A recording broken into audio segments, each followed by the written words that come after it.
இருட்டில் இருக்கிற ஒரு மனுஷனுக்கு வெளிச்சத்தோட அருமை என்னங்கிறது அவனுக்கு தெரியும்.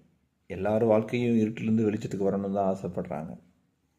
அப்படி இருட்டிலேருந்து வெளிச்சம் வரணும்னு நினைக்கிற ஒவ்வொருத்தவங்களுக்காகவும் செயல்பட ஆரம்பித்தது தான் என்னோடய வேலை. என்னென்னா, கஷ்டத்தில் இருக்கிறவங்க, நெகட்டிவாக இருக்கிறவங்கள பாசிட்டிவ் ஆக்கணும்.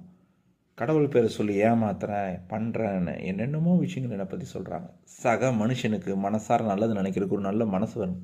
எதையுமே எதிர்பார்க்காம நமக்கு வலிக்கிற மாதிரி தான் அவனுக்கு வலிக்குதுன்னு உணர்றது ஒன்றும் ஏமாத்துகிற விஷயம் இல்லை. நம்மக்கிட்ட இருக்கிற நெகட்டிவிட்டி நம்மக்கிட்ட இருக்கிற பாசிட்டிவிட்டியை தடுக்குது.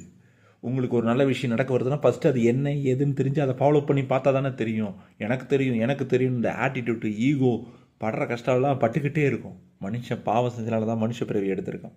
திருப்ப பாவங்களே செஞ்சுட்டு இருக்க. யார் நல்லது சொல்ல வந்தாலும் உனக்கு என்ன எனக்கு நீ யார் நல்லது செய்யிருக்குன்னு நம்ம கேட்குறோமே.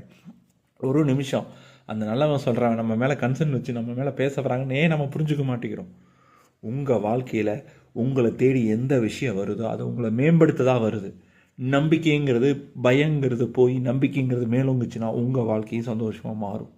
உங்கள் வாழ்க்கை சந்தோஷமாக மாறுறதும் மாறாததும் உங்கள் கையில் தான் இருக்குது.